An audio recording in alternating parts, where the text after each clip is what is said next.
Blessed afternoon po sa aming mga kapatid dito sa UK at magandang hapon naman po sa aming kapatid sa Pilipinas. Pinabati rin po namin ng Happy Mother's Day ang aming mga mahal na mga magulang sa Pilipinas. Sa nawa po sa araw na ito kayo ay mag-enjoy, magkaroon kayo ng magandang araw at wala pong pinakamahalagang propesyon sa mundo kundi ang pagiging magulang. So, binabati ko po kayo ng Happy Mother's Day. Ito po yung sinaselebrate natin ng ibang season dito sa amin sa UK. Pero pinaabot po namin ang pagbati sa inyo ng Happy Mother's Day. Sa mga single mom, sa mga ama na nagiging ina at ama, kami po'y bumabati at nawa po'y ang pagpapala ng Panginoon ay lagi pong sumainyo. Ngayon po ay ating sisimulan. Inaanyayahan ko po kayo na sumama at dumalo, makinig sa aming gawain sa araw na ito. Ito po ay ating pagtatalakay ang mabuting balita ng Panginoon. Ating itatry na ipaliwanag kung ano ang mga salita o mga mabubuting salita, mga banal na salita na gustong iparating ng ating Panginoon sa atin. At doon po sa mga nanonood sa amin, kayo po ay aming wina-welcome at nawa po ay kayo ay patuloy na makinig sa amin. At samahan kami lagi kada linggo. Ngayon po naman ay ang ating pong opening prayer ay pamumunuan ni Sister Shirley. Akin pong ituon ang ating isipan, ang ating damdamin at ang ating buong pagkatao sa araw na ito. Tayo po'y manalangin. Diyos amang makapangyarihan, kami po'y lumalapit na may kababaang loob. Nagpapasalamat kami, Panginoon, sa mga bagay-bagay na ipinagkaloob mo sa amin, Panginoon. Ang buhay at ang aming buhay na walang hanggan, Panginoon. Marami pong salamat, Panginoon. Panginoon, kami po ay nagpapakumbaba at nagmamakaawa sa iyo, Panginoon, na kami patawarin mo sa aming mga kasalanan. Patawad po, Panginoon. At kami po, Panginoon, ay hugasan mo, Panginoon, ang iyong kabanal-banalang dugo, Panginoon, na upang kami karapat dapat tumanggap ng iyong mga biyaya at tanggapin ang iyong mga banal na salita. At nawa po, Panginoon, ang aming paglapit sa iyo sa hapong ito, Panginoon, ay amin pong makamtan ang lahat ng aming mga nararanasan sa kasalukuyan, Panginoon. Panginoon, sa sandaling ito, Panginoon, itinataas ko po ang aming gawain ito, Panginoon. Ang Church of God in Christ Jesus, Panginoon. Ang mga nakikiisa sa gawain ito, Panginoon, na pinangungunahan ni Brother Albert, Panginoon. Puspusin mo po siya, Panginoon, ng iyong dakilang pangalan, Panginoon, at nawa po, Panginoon, ay bigyan mo po siya ng maraming kaalaman sa iyong mga banal na salita. Ganun din po, Panginoon, ang mga kapatid namin sa pananampalataya, Panginoon. Ang may mga gumaganap sa iba't ibang uri ng gawain ito, Panginoon. Bigyan mo po sila, Panginoon, ng katalinuhan. Kung ano't ano man po, Panginoon, ang kanilang nararapat gawin, ay ipagkaloob mo po ang kanilang magandang pakita sa iyo, Panginoon, upang mapunan ang aming mga pagkakamali at ang aming mga hinihiling sa aming buhay, Panginoon. Dalangin ko po, Panginoon, sa araw na ito, Panginoon. Nanawa po, Panginoon, ang aming mga kapatid, ang aming mga anak na sa kasalukuyan, Panginoon, ay nagdaranas ng karamdaman, Panginoon. Panginoon, pangunahan ng po ninyo ang taong titingin, ang doktor na titingin sa batang ito, Panginoon. Nanawa po, Panginoon, ay pagkalooban mo po, Panginoon, ng talino, Panginoon, at ibigay po ang tunay na kagalingan sa batang ito na si Aya, Panginoon. Itinataas ko po siya, Panginoon, at nawa po, Panginoon, sa lalong madaling panahon, Panginoon, ay iyo pong hipuin ang kanyang buong katawan, Panginoon. Ano't ano man po ang kanyang nararamdaman, ay iyo pong bigyan ng kalutasan at, Panginoon, bigyan mo po ng himala ang mag-anak na ito, Panginoon, na nawa po, Panginoon, ay maging isang buhay na patotoo na kami lumalapit sa iyo, Panginoon. Huwag mo po sila, Panginoon, pababayanan, Panginoon, dahil sa murang edad ng batang ito, Panginoon, ay natututo pa lang po siya ng maging isang ina. Kaya, Panginoon, palakasin mo po ang kanyang buong katawan, Panginoon. Ang kanyang anak na kaya nawa po, Panginoon, ay ilayo mo po, Panginoon, sa masasamang tulad ng mga karamdaman sa kasalukuyan, Panginoon, ang aming temperatura, Panginoon, sa Pilipinas ang siyang nagiging dahilan kung bakit nagkagaganito ang mga katawan ng mga kapatid namin, Panginoon. Dalangin ko po, Panginoon, na kayo na po ang bahala sa aming kapatid na ito, ang aming anak na ito, Panginoon. Bendisyonan mo po siya, Panginoon, ng iyong mapagpalang kamay, Panginoon. At nawa po, Panginoon, ay ito po'y aming inaangkina ang kanyang kagalingan, Panginoon. At nawa po, Panginoon, ay gamitin mo po silang lahat upang ang batang ito'y gumaling. Panginoon, itinataas ko rin po ang lahat ng mga naririto sa gawain ito, Panginoon. Nawa po, Panginoon, sa aming paglapit ngayong umagang ito, Panginoon, ay magkaroon kami ng katalinuhan upang kami matuto ng iyong mga banal na salita, Panginoon. Ano't ano man po, Panginoon, ang nararanasan namin sa kasalukuyan, Panginoon, ay iyo pong ipagkaloob sa amin, Panginoon, ang aming ring mga kalusugan, Panginoon, na kayo ang aming itinataas, Panginoon, sa aming buhay, Panginoon. At anuman po, Panginoon, ang nararanasan sa buong mundong ito, Panginoon, at anuman po ang mga na tatanggap namin, Panginoon, na mga pagsubok sa aming buhay, Panginoon, ay kayo po ang manguna sa aming buhay. Marami pong salamat sa iyong mga awat habag sa amin, Panginoon. Alam ko po, Panginoon, sa aming munting panalangin ito, Panginoon, ay ito po ay isang malaking bagay sa iyo, Panginoon. Kaya, Panginoon, dinggin mo po ang aming mga panalangin. At ito po, Panginoon, ay tinataas ko sa iyo ang aming mga mahal sa buhay. Ang lahat ng mga gumaganap sa gawain ito, Panginoon, ay basbasan mo po, Panginoon, ng iyong mapagpalang kamay, Panginoon. Higit sa lahat, ang mga batang may mga karamdaman, Panginoon. Panginoon, kami po'y lumalapit sa iyo na may kababaang loob, Panginoon, at taos pusong nagpapasalamat, Panginoon.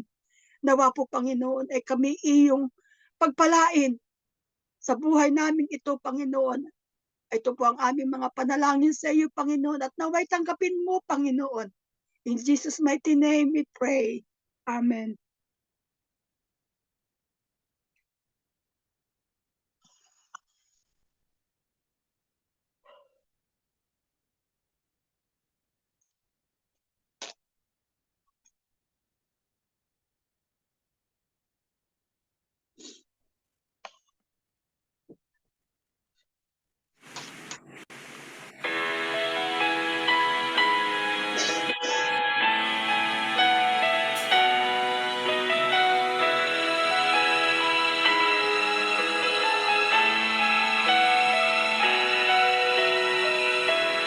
Our Father who art in heaven, hallowed be thy name.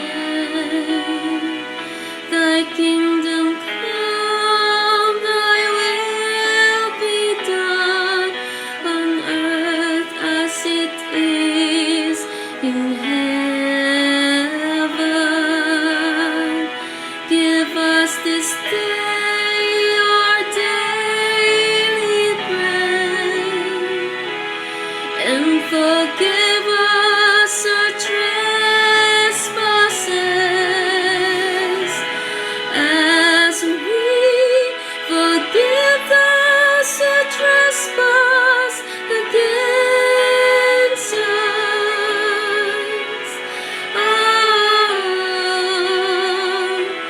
And lead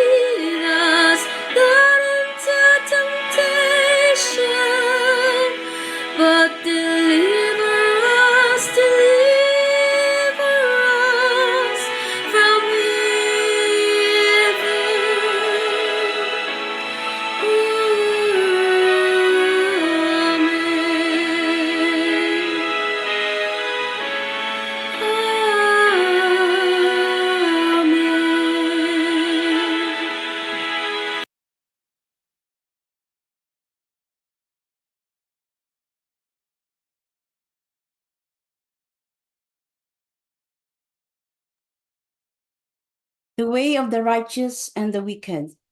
Blessed is the man who walks not in the counsel of the wicked, nor stands in the way of the sinners, nor sits in the seats of the scoffers.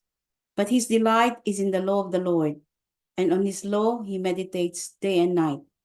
It's like a tree planted by streams of water that yields its fruits in its season, and its leaves does not wither.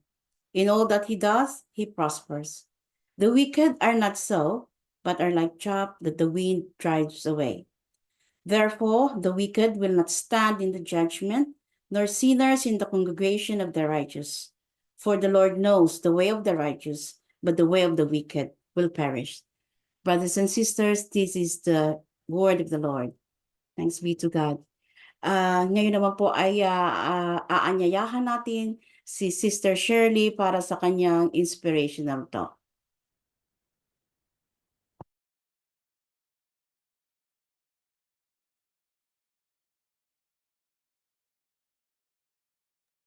Ninang, nakamute po kayo.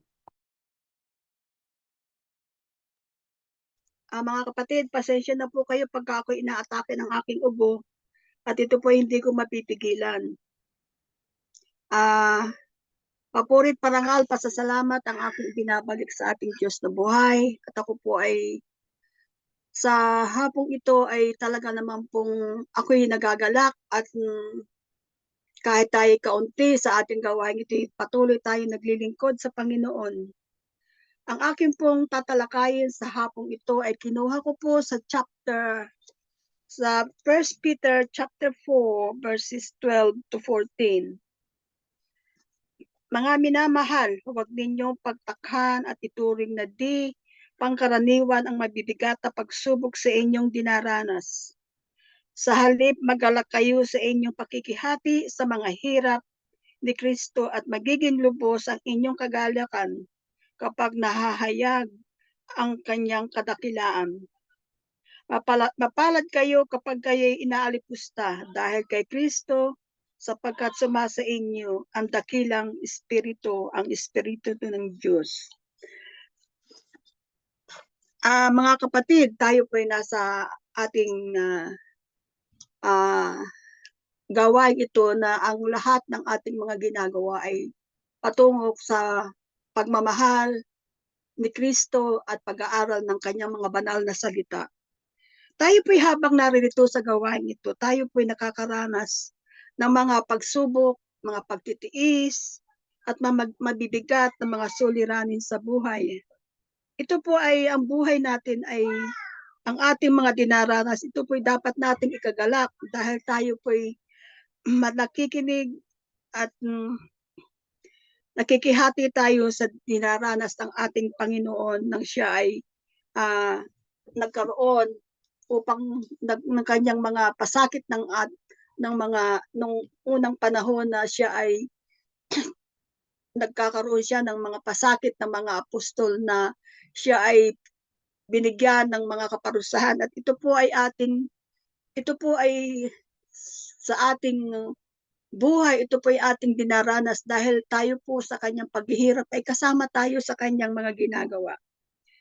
Alam ng Diyos kung tayo ay nakikihati at paghihirap ni Kristo dahil naroroon kung paano natin nakikita na ang pagkakilala kay Kristo. Ang mahalagang ito ay matanggap natin ang ating mga pagsubok at ang lahat ng ito ay dapat nating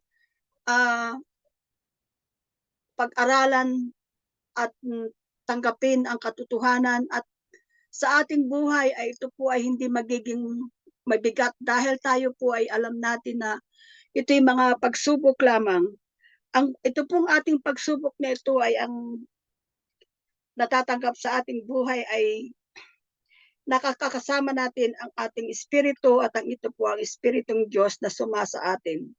Sa aking buhay, mula sa pool nang ako'y nagkaroon, nagpagkikipag-isa kay Kristo. Marami akong nararanasan at lahat ng ito ay tiniis ko. Pinagkaloob ko rin ang mga nararapat gawin at ang lahat ng ito rin ay aking nalampasan at hanggang sa ngayon ay patuloy ako nagtitiis bilang isang mananampalataya dahil alam ko kung ano ang kahihitnatnan ng aking buhay. Ganon din po sa mga mahal sa buhay sa atin sa Pilipinas. Alam ko pong ito ay pagsubok lamang dahil nakasulat sa ating banal na salita na walang pinababayaan ng Panginoong Diyos na ikaw ay nakikipag-isa sa Kanya. Kaya ito'y aking pinaninindigan at ito'y aking pinag-aaralan kung paano ko at matatanggap at ito ay sa pananalig at panalangin ay nakakamtam ko ang lahat ng kasagutan. Ang pagsubok ay ito po'y kasama sa ating buhay. Anuman ang dumarating sa ating buhay, na kung tayo'y na kay Kristo, wala pong makakapaghadlang sa ating ginagawa habang tayo'y nakikipag-isa at nananalig sa kanyang mga salita. Ano't anuman po, Panginoon, ang mga sinasabi ng kapwa, mga sinasabi ng mga panglabas dito sa ibabaw ng mundo ay ating pong harapin at palikdan ang mga masasama at bagkus tayo pumoko sa ating Diyos. Marami pong salamat at mga kapatid at nawa po sa ating buhay sa ngayon, anuman po ang ating mga pagsubok, naririyan ang Panginoon, manalig at magkaroon ng magandang kaalaman at magkaroon lang tayo ng mataas na pananampalataya at sundin ang lahat ng kanyang mga pinag-uutos sa atin upang makamta natin. At ito na nga po mga mga kapatid, noong pong Miyerkules nanggaling po ako sa doktor. Maraming salamat at ako po ngayon ay once a year na lang makikita ang aking doktor dahil by the blood of Christ and the sacrifices that He done it for me, I am already healed. In Jesus' name, Amen.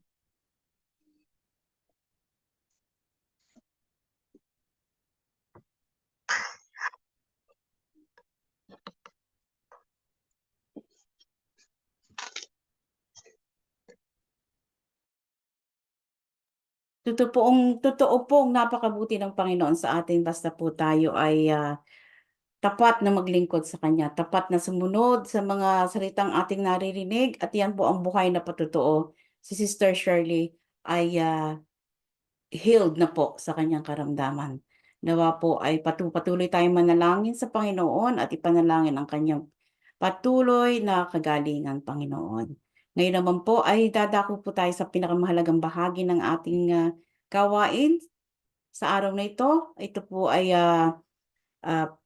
gagampanan ni aming pinuno dito sa aming grupo na ito na si Brother Albert.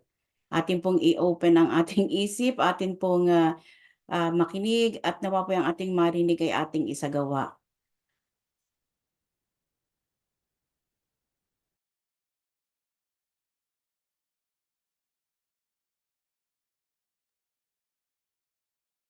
Magandang araw po mga minamahal na magulang at kapatid. Magandang gabi diyan sa mga kapatiran sa Pilipinas at magandang hapon naman sa mga kapatiran dito sa UK. Ako'y malabis na nagpapasalamat sa Diyos pagkat tayo'y patuloy na pinagkakalooban niya ng pagkakataon na makapaglingkod sa Kanya sa abot ng ating makakaya. At sa gitna ng mga pagsubok, sa gitna ng napakainit na panahon, ay mayroon tayong panahong nakalaan para sa ating Panginoon. At ako po'y naniniwala na ang lahat ng ating mga ginagawang ito ay may kabuluhan sa ating Diyos na sinasamba. Kaya sa Diyos na nakababatid ng lahat ng bagay na ating nararanasan sa kasalukuyan, sa Kanya natin ilagak ang ating pagtitiwala. Manangan tayo sa Kanyang mga pangako na hindi lumilipas. Panghawakan natin ang mga pangakong ito na sa kabila ng mga pagsubok sa kabila ng mga tukso na nakapaligid sa atin, tayong manalig, umasa at sumampalataya na hindi tayo pababayaan ng Diyos. Now, my dear brothers and sisters, maganda yung binasa po ni Sister Shirley at ang kanyang sharing na kung paano ang kanyang buhay ay dumaan sa iba't ibang uri ng pagsubok sa karamdaman at maging pagsubok sa mga taong nakapaligid sa kanyang buhay. Pero ang lahat ng ito ayon sa kanya, sa kanyang pananalig at pananampalataya ay nalampasan niyang lahat.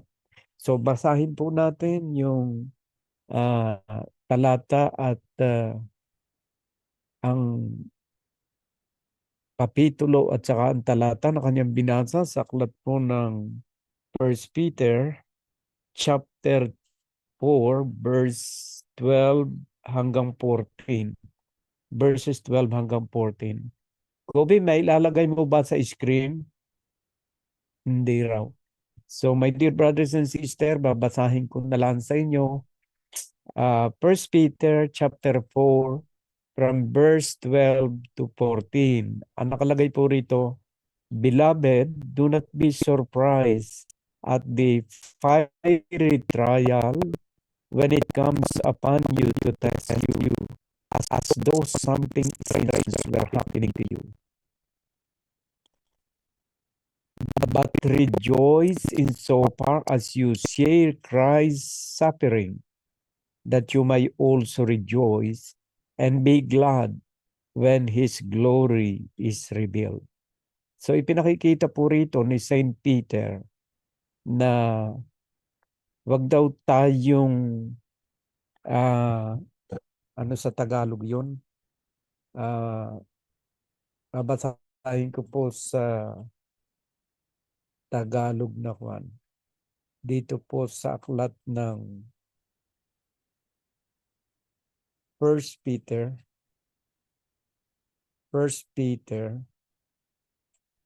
chapter 4 from verse 12, ang nakalagay po rito.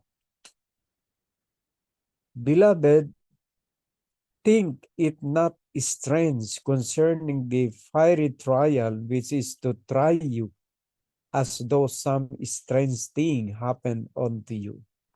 Kung sa Tagalog po, mga minamahal, huwag kayong magtaka tungkol sa mahigpit na pagsubok sa inyo na dumarating sa inyo upang kayo'y subukin na waring nangyayari sa inyo'y di karaniwang bagay. Alam po ninyo mga kapatid, yung mga pagsubok, kuminsan pag dumarating sa ating buhay, ay parang ang dating noon parang nasusurprise tayo dahil parang hindi pangkaraniwan ang nagaganap na ito sa amin. Bakit ganito? Bakit ganito? Marami tayong mga katanungan. Pero sa mga Kristiyano noong unang panahon, my dear brothers and sisters, ito po kasi kaya sinulat dahil po merong mga tao sa loob ng iglesia na nakakaranas po ng mga ganong klaseng pagsubok. At ito po'y isang salita na nagmumula sa Diyos na ipinarating ni Saint Peter na ang mga pagsubok na dumarating sa buhay ng isang Kristiyano ay kung minsan nga kahit tayo nasa pananampalataya, marami tayong mga katanungan sa ating buhay na kung minsan bakit parang hindi pangkaraniwan ang dumarating ng mga pagsubok na ito sa ating buhay. Pero alam po ninyo sa isang Kristiyano, sa mga Kristiyano na mayroong aral ng salita ng Diyos, ang pagsubok po ay isang bahagdan o antas ng pagtaas ng ating pananampalataya. Kumbaga sa pag-aaral po mga kapatid, kung ikaw ay halimbawang first year high school, kung hindi natin maipapasa ang pagsubok, mananatili tayong first year high school. Kaya sa mga Kristiyano, noong unang panahon, isa pong challenge ito na kung dahil sa pagsunod, kaya ka sinusubok o kaya ka dumadaan sa pagsubok dahil sa pagsunod mo sa kalooban ng Diyos, isa po itong napakagandang hamon sa isang Kristiyano na hindi dapat na ikalungkot. Bagkus dapat na ikasiya dahil tataas yan ng antas ng pananampalataya sa Diyos. Kumbaga sa isang nag-aaral, pag naipasan niya yung exam, halimbawa, siya ay first year high school, naipasan niya ang exam, so magiging qualify siya para maging second year high school. So yan po isang uri ng paghahambing na ito po ay related sa ating pananampalataya. Kaya ano po ang nagiging damdamin ng mga Kristiyano noong unang panahon kapag dumarating ang pagsubok dahil sa pagsunod nila sa kalooban ng Diyos? Ang sabi po rito sa kasunod na talata, but rejoice in as much as you are partakers of Christ's suffering. So, dapat po pala tayong magalak, sabi rito, kundi kayo'y mga galak sapagkat kayo'y mga karamay sa hirap ni Kristo. Paano tayo nakakaramay ng hirap ni Kristo? Meron po kasing mga pagsubok na dumarating na hindi tayo nakikiramay sa hirap ni Kristo eh. Mayroong mga pagsubok na dumarating sa ating buhay o suffering na bunga ng ating mga maling ginawa eh. Pero ang binabanggit po rito ay yung pagsubok at mga persecution na dumarating sa buhay ng isang tao nang dahil sa kanyang pagsunod. Iba po yung tayo ipinipersecute, tayo ipinaparatang at pinagsasabihan ng masama dahil sa ating pagsunod sa kalooban ng Diyos. Kasi kagaya po na nasabi ko dito rin sa aklat ng 1 Peter, may binabanggit ditong pagsunod na hindi naman sa kalooban ng Diyos. Kaya tayo po ang nakakaalam niyan sa ating sarili. Bawat isa sa atin at ang Diyos ang nakababatid kung anong klaseng persecution ang ating pinagdadaanan sa ating buhay. Maaring persecution dahil sa hindi pagsunod sa kalooban ng Diyos o maaari din namang persecution dahil sa pagsunod sa kalooban ng Diyos. Tayo po ang nakakaalam niyan, mga kapatid, at ang Diyos ang nakakaalam niyan. Pero sa isang Kristiyano na talagang masunurin sa kalooban ng Diyos, isa pong karangalan sa kanila at kagalakan ang pagsubok na dumarating sa kanilang buhay. Kaya ang sabi po rito, but rejoice in as much as ye are partakers of Christ's suffering. Kailan tayo nagiging kabahagi ng paghihirap ni Kristo? Kapag tayo po ay sumusunod sa kanyang aral. Kasi si Kristo po'y inusig, pinaratangan ng mga kasinungalingan, binugbog, at ipinako sa krus hanggang sa mamatay. Sobra po yung persecution na inaabot ng ating Panginoon Jesucristo. Na kung bagaman siya'y righteous, sumusunod sa kalooban ng Ama, walang bahid ng pagkakasala ang kanyang buhay, pero dumaan siya sa napakatinding pagsubok sa kanyang buhay. Tayo rin, mga kapatid, sabi rin nga ng Biblia na ang sino mang nagnanais na sumunod sa kalooban ng Diyos at magpakabanal ay dadaan din sa persecution. Basahin po natin sa aklat ng 2 Timothy. Ayan po nakalagay. 2 Timothy chapter 3 verse 12. Ang sabi po rito, ay ganito. Indeed, all who desire to lead a godly life in Christ Jesus will be persecuted. So, yan po. Yan po ang mga bagay na ikinagagalak ng mga apostol noong unang panahon.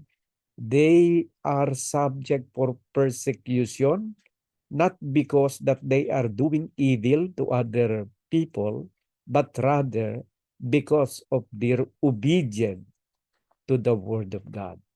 So magkaiba po yun. Kagaya ng sinabi ko sa inyo, merong persecution na bunga ng ating maling ginawa at meron din persecution na dahil sa ating pagpapractice ng kabanalan. Yan po, merong ganyan.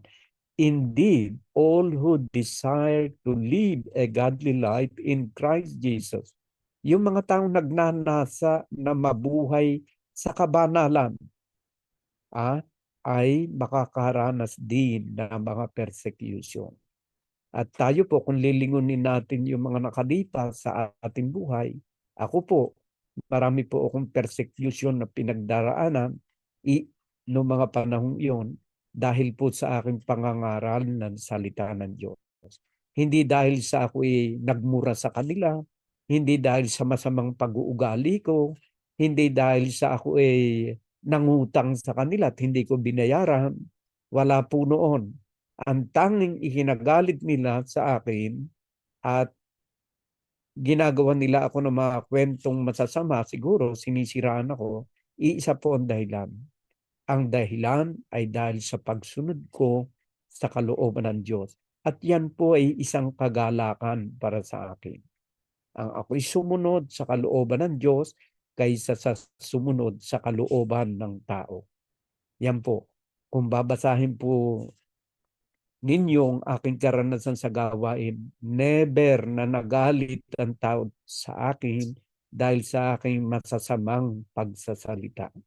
Never na nagalit sa akin ang tao dahil sa ako'y nangungutang ng pera o nanghihiram ng pera na hindi ko binabayaran.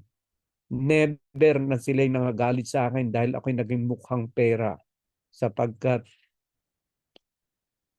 hanggang sa kasalukuyan po ay wala naman akong pera talaga. Kung tungkol sa gawain ng pag-uusapan ay wala po akong pera na pinapakinabang diyan.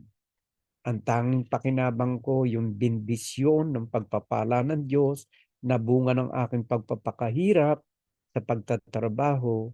Ako'y pinagkakalooban niya na makabili ng mga bagay na gusto kong bilihin at makatulong din doon sa aking kapwa. Yan po. So, sa isang Kristiyano na tulad natin mga kapatid, kung dahil sa ating pagsunod sa kalooban ng Diyos kaya tayo pinipersecute, huwag po kayong malulungkot. Bagkus, ang sabi nga rito ni St. Paul ay ganito. But rejoice inasmuch as ye are partakers of Christ's suffering, that when his glory shall be revealed, you may be glad also with exceeding joy. Ang sabi po sa Tagalog, kundi kayo'y mga galak, sapagkat kayo'y mga karamay sa mga hirap ni Kristo, upang sa pagkahayag ng kanyang kaluwalhatian naman, ay mga galak kayo ng malabis na galak. So, napakaganda po ng mga sinasabing ito sa banal na kasulatan, na hindi natin dapat na ikalungkot ang mga bagay na yon kung tayo man ay dumaranas ng mga persecution, kasi sabi nga po doon sa aklat ng 2 Peter chapter 3 verse 12 ay tunay nga po ng isang taong nagnanais na sumunod sa kalooban ng Diyos ay ipipersecute. At sinabi pa rin ni St. Peter dito sa aklat ng 1 Peter chapter 2 verse 20, ang sabi po ay ganito. For what credit is it if when you sin and are beaten for it, you endure? Ano nga namang halaga, ano nga namang pakinabang kung sa ating paggawa ng masama, tayo ay hinahataw at tayo ay nagtitiis. Ayan. But if when you do good and suffer for it, you endure, this is a gracious thing in the sight of God. Ngayon, kung sa kabila ng paggawa mo ng mabuti, ay ikaw ay pinipersecute pa rin at nakakaranas ka ng persecution, ay yun daw ay isang bagay na kalugod-lugod sa paningin ng Diyos. So, my dear brothers and sisters, ako'y naniniwala na tayong lahat, dahil sa ating pagsunod sa kalooban ng Diyos, napakaraming mga persecution at hadlang sa landas ng ating pananampalataya. Lalo na po sa bawat isa sa atin na tayo dating nasa ilalim ng ibang klaseng pananampalatayang ang mga aral ay nakabatay sa aral ng tao, ay talaga po nakakaranas na iba't ibang uri ng mga persecution. Nakakaranas din ng mga iba't ibang uri ng persecution. Pero kagaya na nasabi ko, iba ang mga taong nakakaranas ng persecution nang dahil sa pagsunod sa kalooban ng Diyos. Kagaya ng binasa ko nga rito, 1 Peter chapter 2, verse 20. For what credit is it if when you sin and are beaten for it, you endure? Anong halaga ng pagtitiis natin? Kung kaya tayo may mga nagagalit sa atin, may nagpipersecute sa atin dahil sa paggawa ng masama. Sumama ka sa ibang babae, nagchismis ka, ha? Ikaw ay nangutang, hindi ka nagbayad. Ha?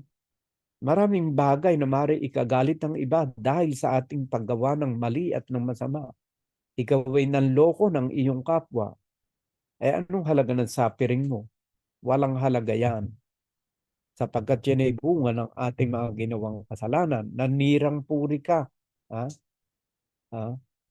Yan po yung mga walang halaga. Pero ito po yung isang bagay na may halaga sa babasahin kong ito. But if when you do good and suffer for it, you endure, this is a gracious thing in the sight of God. Pero kung sa kabila ng lahat, ikaw ay tumutulong sa mga mahihirap, kinaiinggitan ka, sinisiraan ka, ginagawan ka ng masama, okay lang yun. O di kaya naman ikaw ay nangangaral ng salita ng Diyos. Pinaparatangan kang minimislead mo yung tao. Samantalang binabasa mo naman sa Biblia, ay isang bagay na nakakagalak yun, my dear brothers and sisters. Sapagkat ganyan din na pinersecute nila ang ating Panginoong Jesucristo. Ganyan din na siniraan nila ang ating Panginoong Jesucristo. Kaya malinaw po yun mga kapatid. Kailangan na tayo ay laging sumunod sa kalooban ng Diyos ano man ang mangyari. Basta asahan natin na ang Diyos ay laging nakasubaybay sa bawat isa sa atin sa ating mga ginagawa. Huwag naman sanang kaya tayo ay nakakaranas ng mga pagsubok at persecution ay dahil sa ating mga ginawang masama. Ito po doon sa 2 Peter chapter 3 verse 12 na binasa ko sa inyo, napakalinaw na po ito. Indeed, all who desire to live a godly life. Ano po ba yung godly life na binabanggit dito? Ang godly life po na binabanggit dito, yung lahat ng iyong iniisip, sinasalita, ginagawa ayon sa kalooban ng Diyos. At kung sa kabila ng iyong iniisip, ginagawa at sinasalita ay ayon sa kalooban ng Diyos, pinipersecute ka pa rin, ay napakalaking pakinabang po yun sa bawat isa sa atin. Kaya nga, huwag tayong manghinawa sa paggawa ng mabuti. At sabi nga po rito sa aklat ng Galatia, chapter 6, verse 9 and 10. Ang sabi po rito, And let us not grow weary of doing good, for in due season we will reap if we do not give up.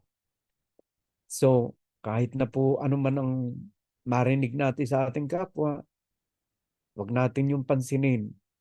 Ang ating panghawakan, ang salitang ito ng Diyos. Let us not grow weary of doing good. Sa kabila ng mga pagsubok, sa kabila ng mga persecution, sa kabila ng lahat ng mga nararanasan natin ito, let us not grow weary of doing good. Anong ibig sabihin ng paggawa ng mabuti? 100% sa kabila ng mga problemang ito at mga persecution, gawin natin ang kalooban ng Diyos. Bakit?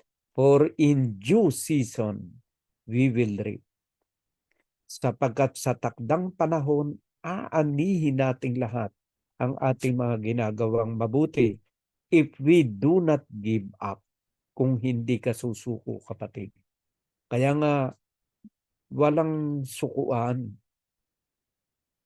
Kahit na anong mangyari, walang atrasan sa gawain. Kahit na sangkatutak ang mga nagagalit sa atin, nakaranas ka man ng mga matitinding pagsubok sa loob ng gawain, naririto ang salita ng Diyos, manatili tayo sa loob ng gawain ng Diyos. Sapagkat ang Diyos po nakatunghay sa bawat isa sa atin. Nalalaman niya yung mga suffering natin. Nababasa niya ang kaibuturan ng ating puso at ang ating isipan. Kapag nakita ng Diyos na sa kabila ng mga pagsubok na ito ay nananatili tayong tapat, sa takdang panahon, makikita mo ang himala ng kanyang pagtugon sa iyong mga panalangin. So ang payo po rito ni Saint Paul sa kanyang sulat sa Galatia chapter 6 verse 9 and 10, sa verse 10 po, so then, as we have opportunity, let us do good to everyone, and especially to those who are of the household of faith. Ang paggawa po ng mabuti, mga kapatid, na iniuutos dito ay yung sa kahit sino, gagawan natin sila ng mabuti. At siyempre po, lalo na po sa ating kasambahay sa pananampalataya. Ibig sabihin, tayo po ay ang pagtingin natin maging sa mga taong nasa sa labas at nasa loob ay huwag nating aalisin yung ating damdamin ng pag-ibig at paglilingkod sa kanila. So, yan po mga kapatid. Balikan po natin uli yung binasa ni Sister Shirley na 1 Peter chapter 4 verse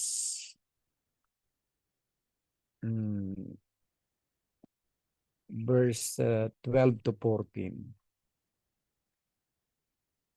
1 Peter chapter 4 verse 12 to 14. Ayan, ito po. Sa verse 14, if you are insulted for the name of Christ, you are blessed, because the Spirit of glory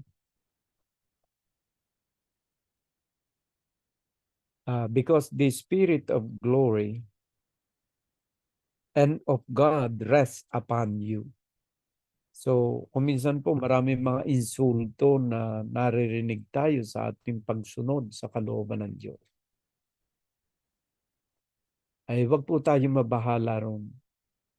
Ibigay natin lahat sa Diyos. Basta mahalaga, anuman ang ating naranas sa ating buhay, manatili tayong nakakapit sa salita ng Diyos.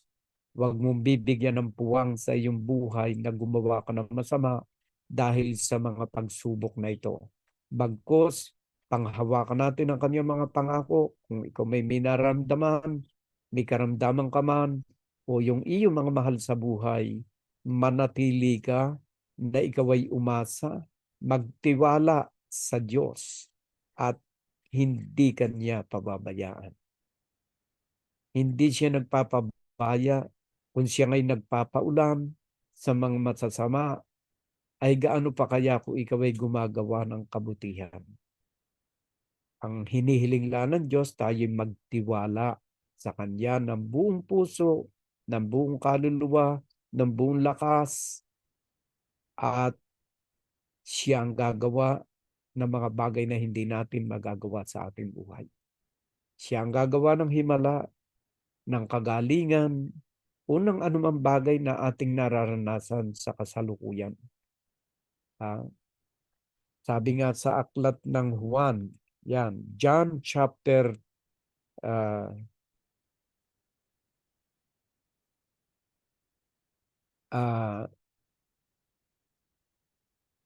John chapter 16 verse 33. Ang sabi po rito ay ganito, I have said these things to you, that in me you may have peace. In the world you will have tribulation. Alam po ninyo yung tribulation. Yan ay yung mga persecution, yung mga pagsubok na ating naranasan, maaaring pagkakasakit, maaaring mga problema sa ating pamilya, problema sa ating kapwa. Ang sabi po rito, in the world you will have tribulation. Pero ang sabi po niya rito, but take heart. Magpakatatag ka. Take heart. Magpakatatag ka. Ang katatagan natin nakabatay sa ating pananampalatay sa Diyos. Ang sabi rito, but take heart. I have overcome the world. Napagtagumpayan na ng ating Panginoon Jesucristo ang mga persecution at suffering na ating nararanasan. Tayo po ay nakikibahagi sa kanyang suffering. Sa kabila ng mga suffering na ito, naroon ng Diyos na hindi nakakalimot sa bawat isa sa atin. Meron nga akong nabasa na kahit daw gaano mang kadilim at kasama ng panahon sa ilalim ng mga ulap, sa kabila ng mga ulap na ito ay naroon ang maningning na sikat ng araw. So maging gaano mang kadilim ang ating pinagdaraanan sa ating buhay, sa kabila nito, mayroong isang Diyos na makapangyarihan sa lahat, na siyang magbibigay ng liwanag at katugunan sa ating mga problema sa ating buhay. Sabi nga niya, but take heart, I have overcome the world. Ang mahalaga po yung ating pananampalatay sa Diyos upang mapagtagumpayan ang mga pagsubok na ito sa ating buhay. Kailangan po talaga yung ating pananampalatay sa Diyos. Ang sabi po rito,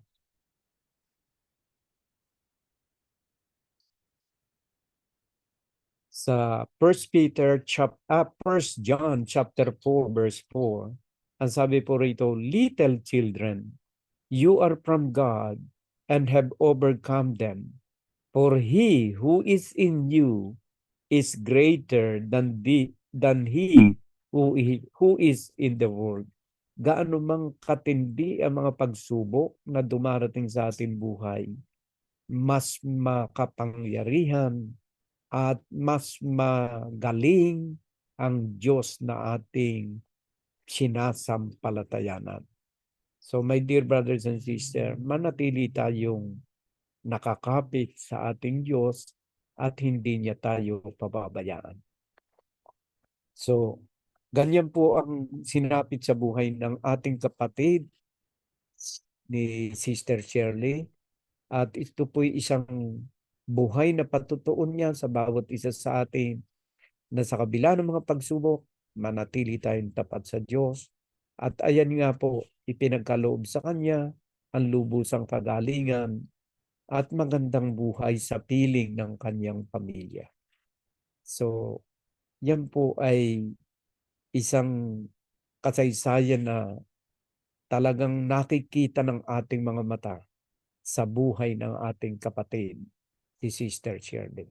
So, my dear brothers and sisters, meron akong gustong basahin sa inyo sa banal na kasulatan at ito po yung nakalagay sa aklat ng Mateo chapter 17 from verse 1-5.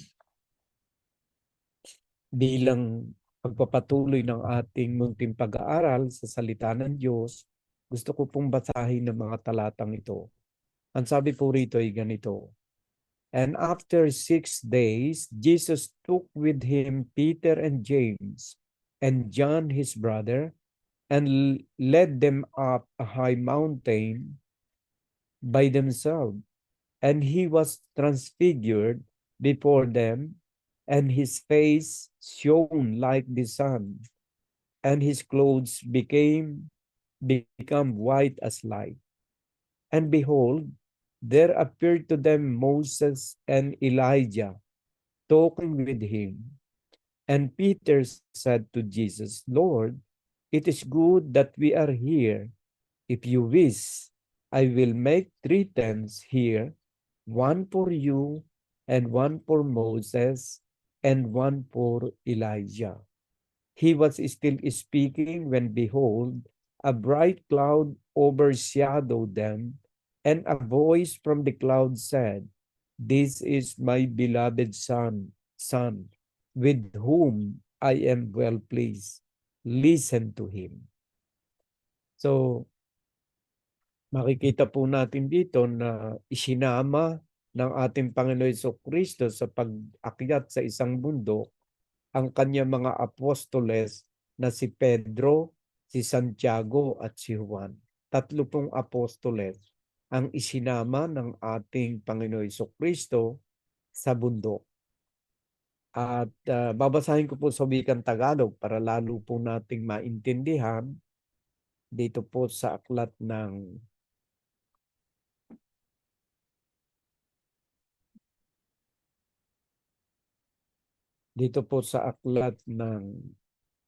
Mateo, chapter 17, 1-5. At pagkaraan ng 6 na araw ay isinama ni Jesus si Pedro at si Santiago at si Juan na kapatid niya, at sila'y dinalang bukod sa isang mataas na bundok. So 3 pong alagad ang isinama ng ating Panginoon Jesucristo at umakyat sila sa bundok. At nagbagong anyo siya sa harap nila, at nagliwanag ang kanyang mukha na katulad ng araw, at pumuting tulad sa ilaw ang kanyang mga damit. So ipinakita yung glory ng ating Panginoon Jesucristo sa 3 apostol.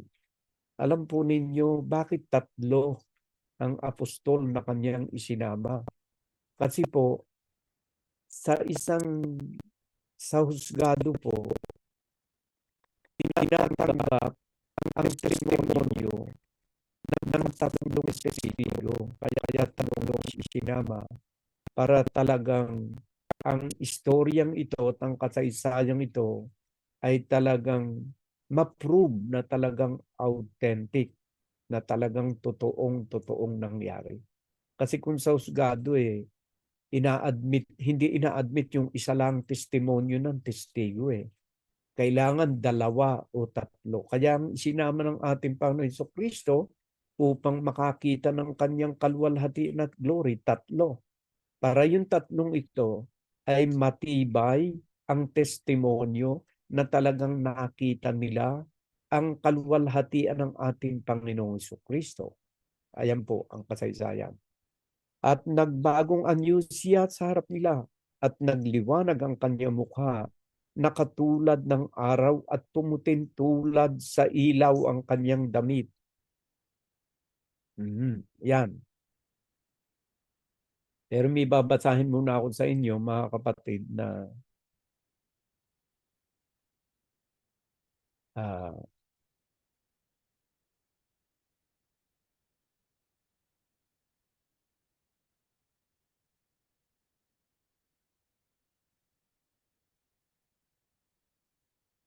babasahin muna ako sa inyo mga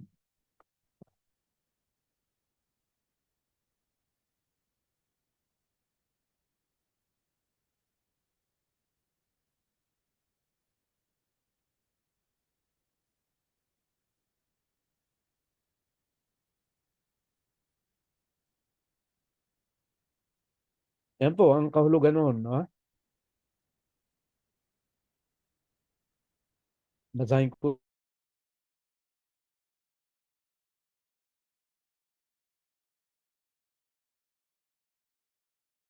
ulit sa Tagalog. At narito ang simila. So nakita ng tatlong apostoles na nakikipag-usap si Moises, si Elias, nakikipag-usap po sa ating Panginoong Jesucristo. So tatlo yung nakita ng tatlong mga apostoles ng ating Panginoong Jesucristo. Si Pedro, si Santiago at si Juan. Tatlo rin yung nakita niya. Panginoong Jesucristo, si Moises at si Elias. Ayan. Dahil po sa senaryong ito, sa nakita ng tatlong mga apostoles, ay nagsalita po si Pedro. Kasi nakita nila yung tatlo nasa harap nila. At sumagot si Pedro at sinabi kay Jesus, Panginoon, mabuti sa atin ang tayo'y dumito. Kung ibig mo, ay gagawa ako rito ng tatlong tabernakulo. Isa ang sa iyo, at ang isa ay kay Moises, at ang isa ang kay Elias. So, ang layunin po siguro dito ni Pedro, kaya siya nagsalita ng gayon, nagagawa siya ng tabernakulo. Alam po ninyo yung tabernakulo ay parang temporary dwelling o yung temporary, hindi permanenteng tirahan. Parang kung sa atin, isang kubo na doon mamamalagi yung tatlo. Merong tatlong kubol na gagawain si Peter. Dahil gusto ni Peter na manatili si Elias, si Moises at ang ating Panginoon Jesucristo. Gusto nilang tumigil sila ng matagal doon sa bundok. Siguro ganun ang kalooban ni Pedro. Kaya nagsabi siyang, mas mabuti na dumito tayo. Kung ibig mo ay gagawa ako rito ng tatlong tabernakulo. Kasi gusto niya ay manatili roon yung tatlo, si Elias, si Moises, at saka ang ating Panginoon Jesucristo. Pero hindi pa natatapos ang salita ni Pedro, ay ito po naganap sa verse 5. Samantalang nagsasalita pa siya, narito isang maningning na alapaap ay lumilim sa kanila. At narito ang isang tinig na mula sa alapaap na nagsasabi, ito ang sinisinta kong anak, na siya kong kinalulugdan siya, siyang inyong pakinggan. So habang nagsasalita pa po si Pedro, na igagawa niya ng kubol ang tatlo, ay lumilim yung alapaap sa kanila at mayroong isang tinig siyang narinig na sinasabi, ito ang sinisinta kong anak na siya kong kinalulugdan, siya ang inyong pakinggan. So malinaw po sa talatang ito na itinuturo ng Ama sa langit na wala tayong dapat na pakinggan kundi si Jesus. Hindi yung kung sino-sino ang ating pakikinggan. Ang pakikinggan po natin ay si Jesus. Paano natin mapapakinggan si Jesus? Ay nasa langit na siya sa pamamagitan ng mga salita na kanyang ipinasulat sa kanyang mga apostol na nanatiling nagsasalita ang kanyang anak sa bawat isa sa atin. Kasi ang mga apostol po, hindi sila nagsusulat ng hindi iniutos ng ating Panginoon Jesucristo.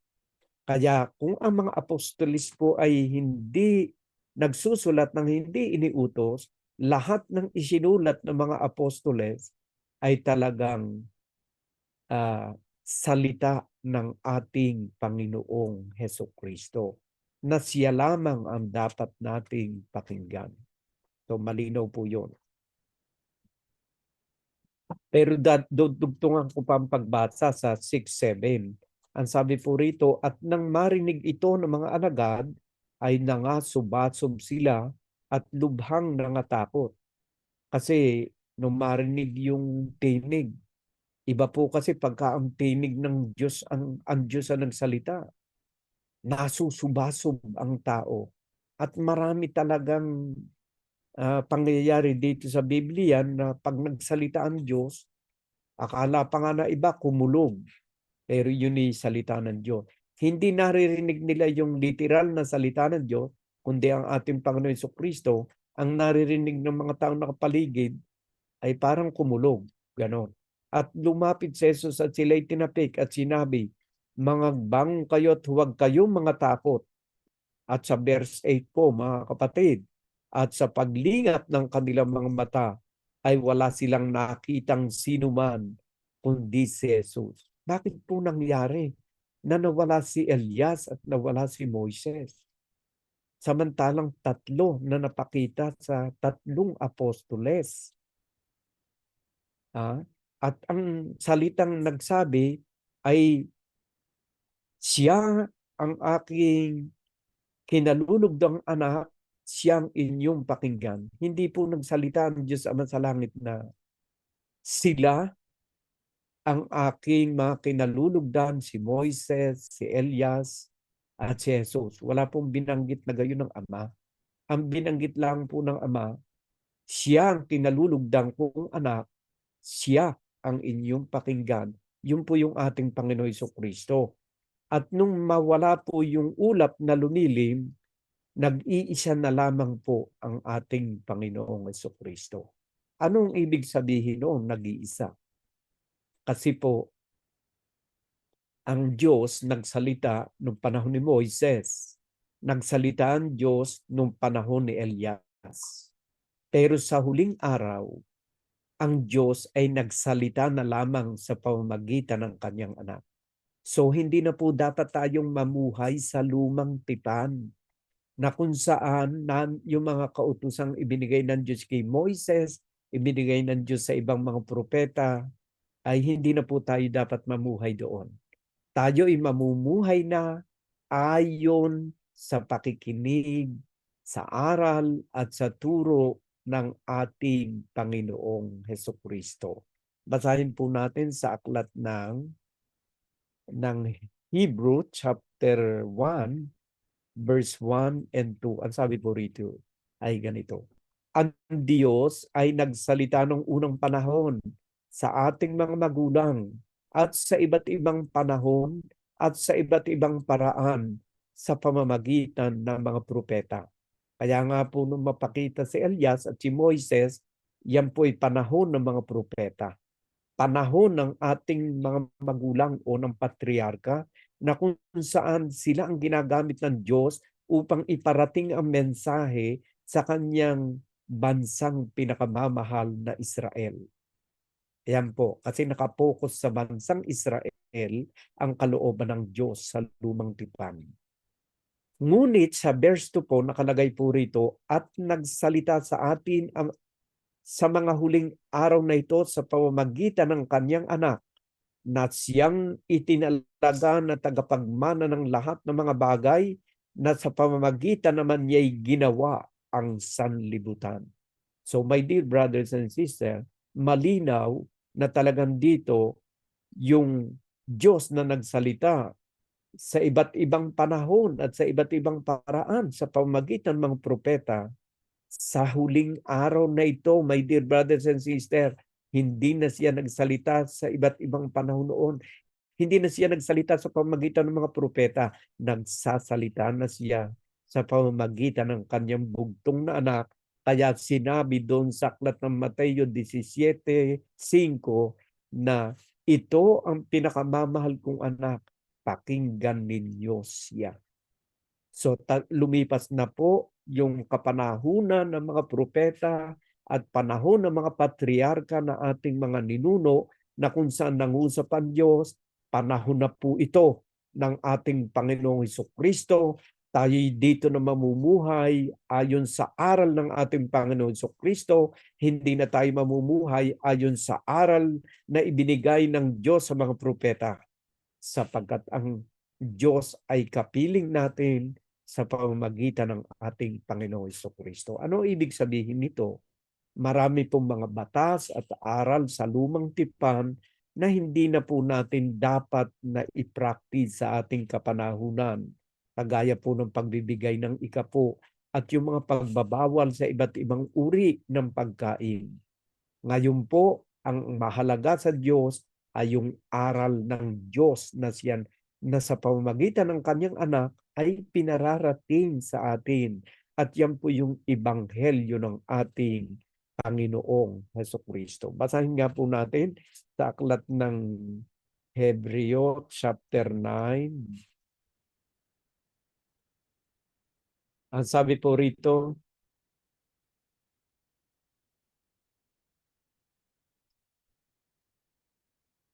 ito po sa verse 10, palibhasay palatuntunan lamang na ukol sa laman na iniatang hanggang sa panahon ng pagbabago, gaya ng mga pagkain at mga inumin at sari-saring paglilinis. Ngunit pagdating ni Kristo na dakilang saserdote ng mabubuting bagay na darating sa pamamagitan ng lalong malaki at lalong sakdal na tabernakulo, na hindi gawa ng mga kamay sa makatuwid bagay, hindi sa paglalang na ito.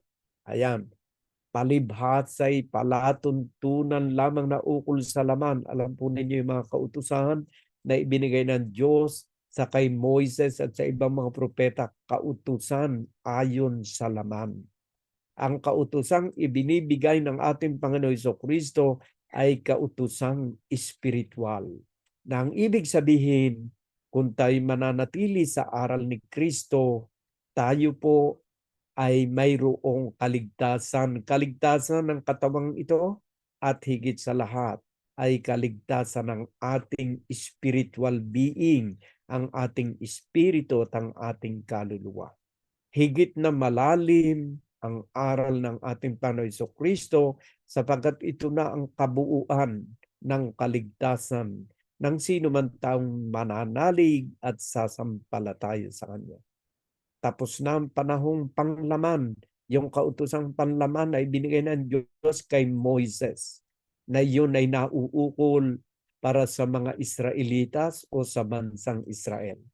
Tayo po ay nasa panahong Kristiyano at tayo kapag nakikibahagi sa aral at turo ng ating Panginoon Jesucristo, tayo ang itinuturing niyang bagong Israel na siyang pinaghaharian ng Diyos. At ito'y walang iba kundi ang Iglesia ng Diyos na itinatag hindi ng tao kundi ang Diyos ang nagtatag. Katunayan mismong si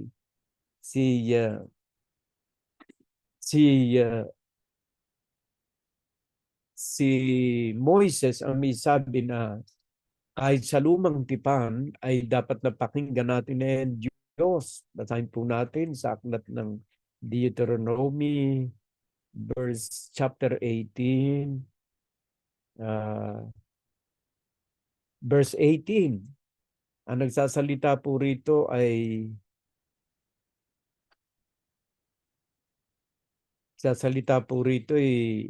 si Moises. Ang sabi po rito, verse 18, at aking palilitawin sa kanilang isang propeta sa gitna ng kanilang mga kapatid, na gaya mo, at aking ilalagay ang aking mga salita sa bibig niya. Nagsasalita po pala rito ang Diyos. Kinakausap itong si Moises. Ang sabi rito, aking palilitawin sa kanilang isang propeta sa gitna ng kanilang mga kapatid, na gaya mo, at aking ilalagay ang aking mga salita sa bibig niya, at kaniyang sasalitain sa kanila ang lahat ng aking iuutos sa kanya. Ito po ang binabanggit dito ay walang iba kundi si Jesus, ang ating Panginoon Jesucristo, na kung saan doon sa Mateo 17:5 ay sinabi ng Diyos na ito ang kinalulugdan kong anak, pakinggan ninyo siya. Kaya ito po'y propesiya, isang salita ng Diyos na pinatunayan dito sa bagong tipan. At ang taong ito, ang Diyos na ito, ang kanyang anak, ay walang iba kundi ang ating Panginoong Hesukristo. Kaya yung ating pong yung mga aral na ating pinagninilayan every Sunday, Yan po lahat ay nakasulat sa banal na kasulatan sapagkat ang atin pong nais na mapakinggan ay walang iba kundi ang tinig ng ating Panginoong Jesucristo. Paano natin maririnig? Sa pamamagitan ng pagbabasa ng Biblia na isinulat ng mga apostoles upang ang ating Diyos at guro sa ating pananampalataya ang humubog sa atin at magturo sa atin ng mga aral na espiritual na makapagliligtas ng ating kaluluwa. Siya po ang kaisa-isang guro. Hindi po ako ang guro. Hindi po ako guro. Ang tunay na guro ay ang ating Panginoon Jesucristo at binabasa ko po sa inyong harapan sa pamamagitan ng mga apostoles na sumulat ng mga turo ni Kristo upang makarating sa inyo ng walang labis at walang kulang ang kanyang mga aral at maitiyak ang kaligtasan ng inyong mga kaluluwa. So iyan po mga minamahal na magulang at kapatid. Iisa yung ating guro, kagaya po ng sinabi mismo ng ating Panginoon Jesucristo. Basahin po natin sa aklat ng Mateo, chapter 23. Basahin po natin dito sa verse 8. Datapwat kayo'y huwag patawag na rabi. Ang rabi po guro. Sapagat iisang inyong guro at kayong lahat ay magkakapatid. Paano po nagaganap na iisang guro? Ay kasi po, iisa lang naman na nagtuturo ang tunay na pinagbuhatan ng aral na ito. Ang totoong guro na walang iba kundi ang ating Panginoon Jesucristo. Basahin natin sa aklat ng Judas, at saan ba yung Judas? Judas, chapter 1:4. Ito po sinasabi. Sapagkat may ilang taong nagsipasok ng lihim, yaong mga itinilaga ng una pa sa kahatunang ito, mga di banal, na pinalitan ng kalibugan ng biyaya ng ating Diyos, na itinatatwa ang ating iisang guro at Panginoong Hesukristo. So, iisa lang po yung ating guro. Hindi po ako guro. Tigabasa ako ng mga turo at aral ng kaisa-isang guro na walang iba kundi ang sinabi ng Diyos Ama sa langit. Ito ang kinalulugdang kong anak. Pakinggan ninyo siya. Sa palagay ko po, my dear brothers and sisters, tiyak ang kaligtasan natin kung tayo ay doon lamang makikinig sa isang guro. At paano natin mapapakinggan? Sa pamamagitan ng mga sinulat ng mga apostol na hindi sila pwedeng sumulat kung hindi itinuro ng kaisa-isang guro. Kaya basahin po natin uli, basahin po natin sa aklat ng 1 John chapter 1 verse 1. Ang sabi po rito ay ganito, yaong buhat sa pasimula, yaong aming narinig, yaong nakita ng aming mga mata, yaong aming namasdan at nahipo ng aming mga kamay. Kasi nakasama po ng apostolis na itong Panginoon Jesucristo tungkol sa salita ng buhay at ang buhay ay nahayag at aming nakita ng kanilang mata. Talagang tunay na mga witness ito at pinatutuhanan at sa inyo'y aming ibinabalita ang buhay na walang hanggan na kasama ng Ama sa atin ay nahayag.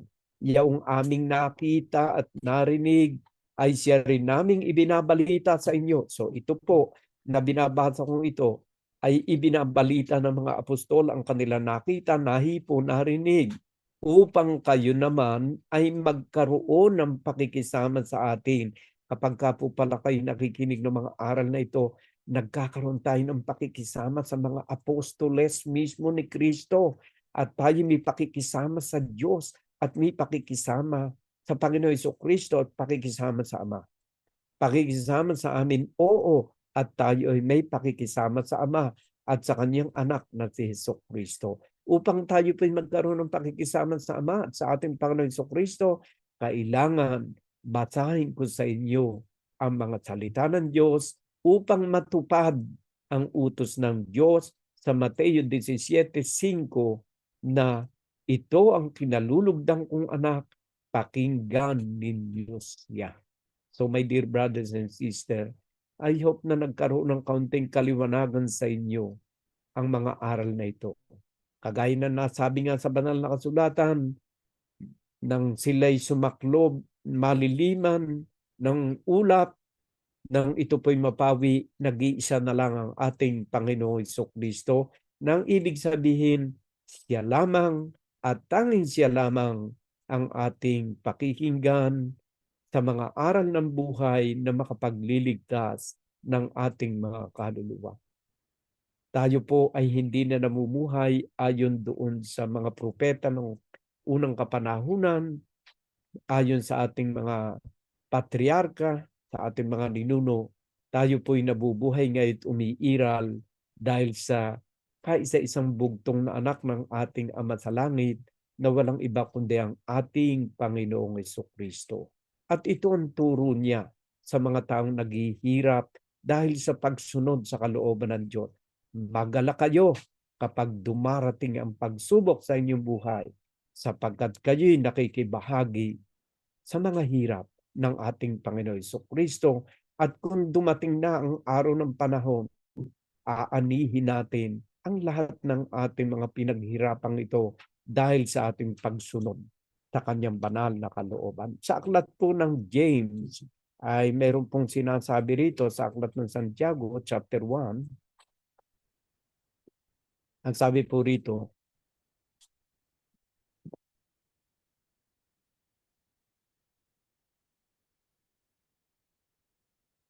sa aklat po ng Santiago chapter 1 verse 2, ang sabi po ay ganito, mga kapatid ko, ariin ninyong buong kagalakan kung kayo'y mga hulog sa sari-saring tukso.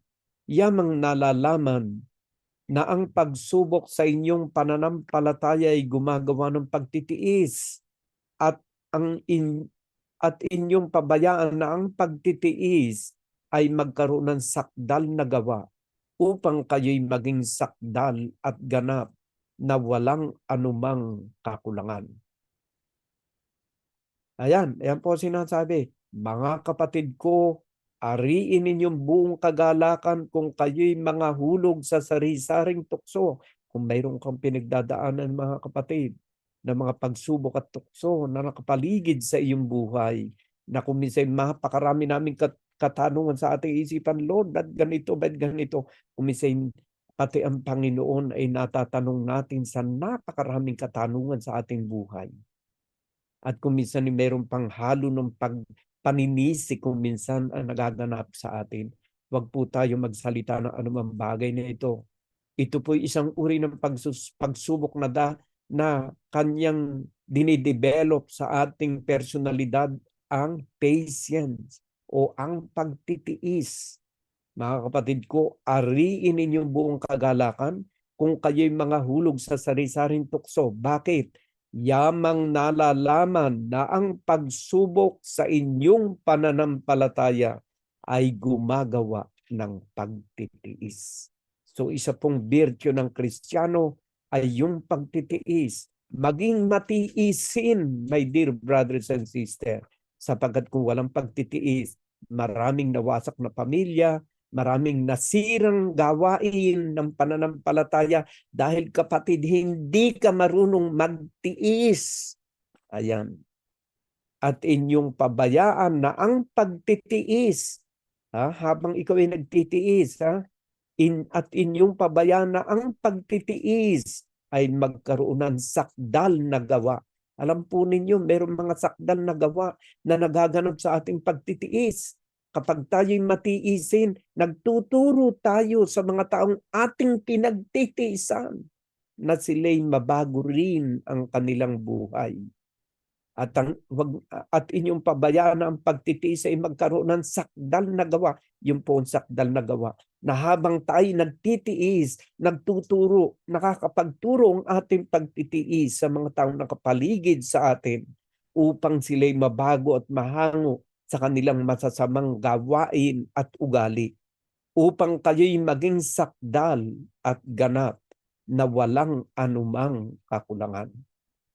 So my dear brothers and sisters, lagi tayong dapat na mapagtiis At habang tayo nagtitiis, ay yung aral ng Diyos ang siya nating dapat na laging pagnilayan upang tayo maging kumpleto sa ating buhay, my dear brothers and sisters.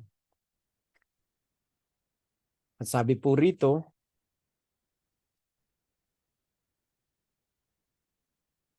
ang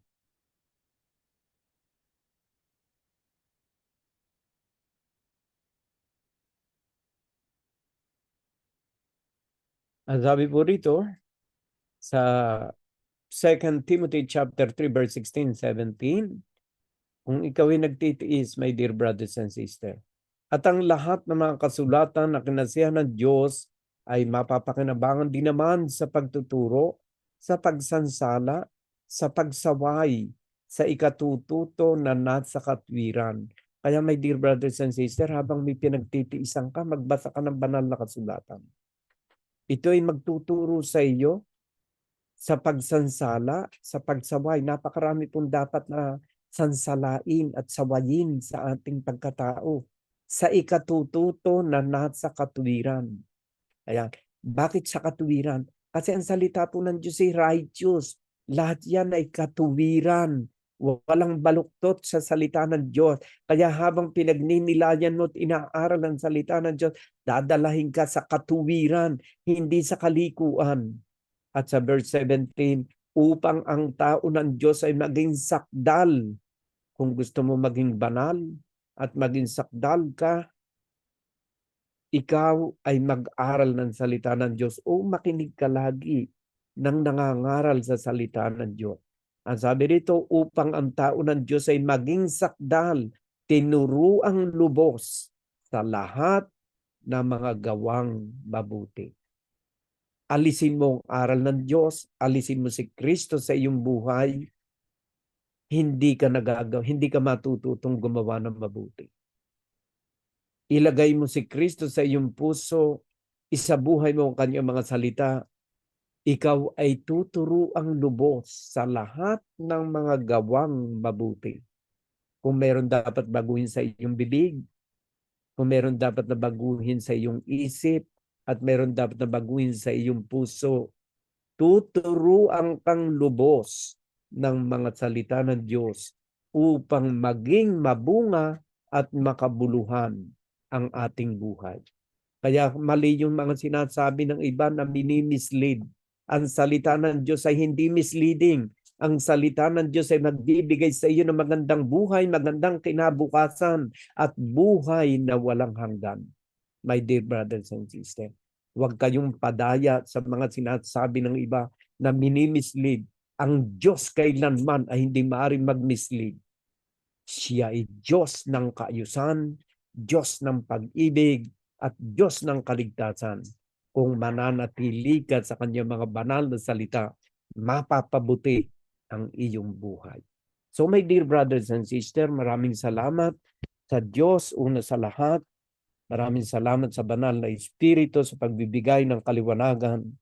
At maraming salamat sa inyo mga kapatid na buong tiyaga at pagtitiis na nakikinig kayo ng mga salita at aral ng ating Panginoong Jesucristo. Dalangin ko ng kagalingan, kapayapaan, at pagtatagumpay sa inyong buhay. At higit sa lahat ay buhay na walang hanggan. Ang siyang maghari sa bawat isa sa atin ngayon at maging sa mga darating na panahon ng ating buhay. Amen.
sa sukto ng kailanman. Ang alayan kay tanging mithiin. Ihandog ang lahat, lahat sa'kin. Bawat araw ikaw ang naisip pupurihin.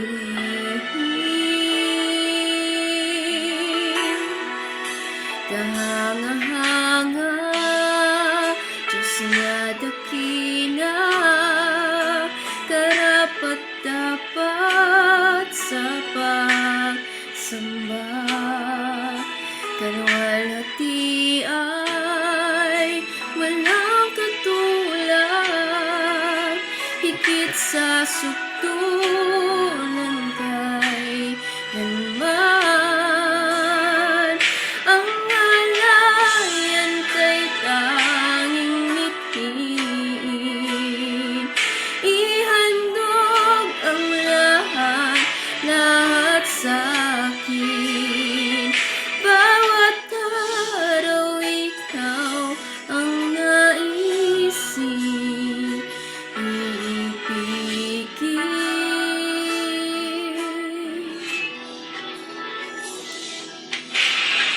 Panginoon, tunay nga pong ikaw ay kahanga-hanga. Sa bawat pagsubok, sa bawat dagok ng aming buhay, palagi kang nakaalala. Lagi kami magtitiwala sa iyo dahil walang imposible pag ikaw ang humawak sa aming mga kamay. Maraming salamat po, Panginoon. Ang alayan kay tanging mithiin. Ihandog ang lahat, lahat sa'kin. Bawat araw ikaw ang naisip pupurihin.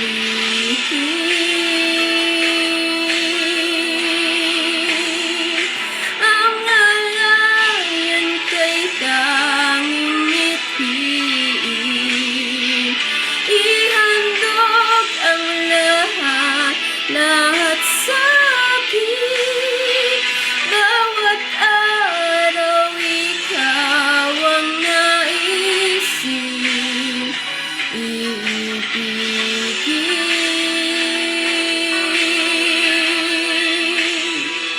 Ang alayan kay tanging mithiin. Ihandog ang lahat, lahat sa'kin. Bawat araw ikaw ang naisip pupurihin. Kahanga-hanga.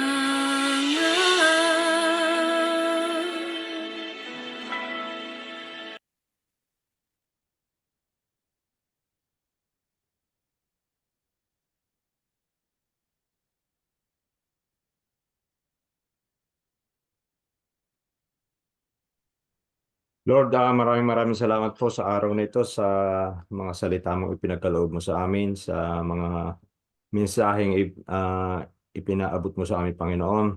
Maraming salamat din po sa iyong balalagawain sa araw na ito at nawa, Panginoon, ay dumating marami pang mga kaluluwa ang makarating sa o makarinig ng iyong mga banal na salita sa pamamagitan ng gawain ito, Panginoon, na siya makakapagdala sa kanila sa kaligtasan, Panginoon, sa pamamagitan ng iyong mga banal na salita. Maraming salamat din po sa mga kaluluwang naririto, sa aming mga kapatid na dumalo sa gawain ito, Panginoon.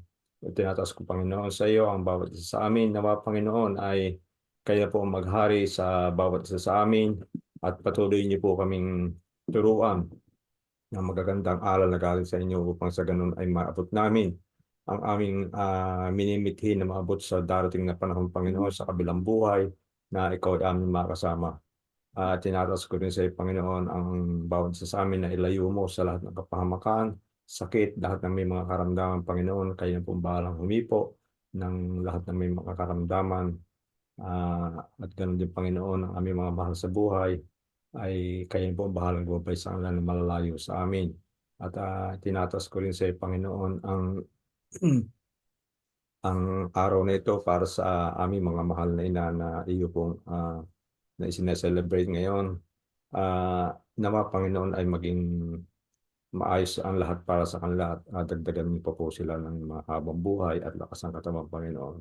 At salamat, Panginoon, sa mga bagay na pinagkaloob mo sa bawat isa sa amin, sa lakas ng katawan, sa pagliligtas mo sa amin sa lahat ng sakit, Panginoon. At tinatas ko rin sa iyo, Panginoon, ang mga batang may karamdaman, si Yuan na sa kasolo ko'y nagpapagaling, Panginoon. Nawa, Panginoon, ay magpatuloy ang kanyang paggaling at ang ganun din, Panginoon, ng mga batang nag-aaral, lahat po ng mga batang may mga magagandang plano sa kanilang buhay, ay kayo na po ang bahalang gumabay sa kanila at pagkaloob sa kanila, kanilang mga hinihiling, Panginoon. Ganun din, Panginoon, ang bagong silang na sanggol ni Aya. Nawa, Panginoon, ito ay maging maayos at sa paglaki. At nawa po ay si Aya ay inyo pong i-bless sa kasalukuyan po siya ay nasa hospital. Kayo na po bahalang magpagaling sa kanya, Panginoon, at kayo na po ang bahalang magbigay ng mga doktor na ihipo sa kanya, Panginoon.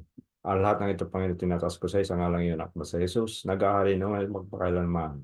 Amen. Maraming salamat po, Lord God, at kami po inyo samahan sa pag-awit ng Thank You, Lord. Come before you today, and there's just one thing that I want to say. Thank you, Lord. Thank you, Lord, for all you've given to me, for all the blessings that I cannot see. Thank you, Lord. Thank you, Lord.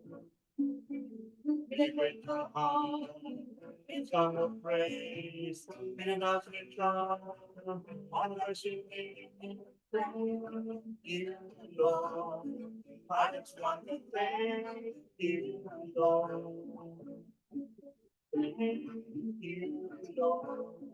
I just want to thank you, Lord. Thank you, Lord.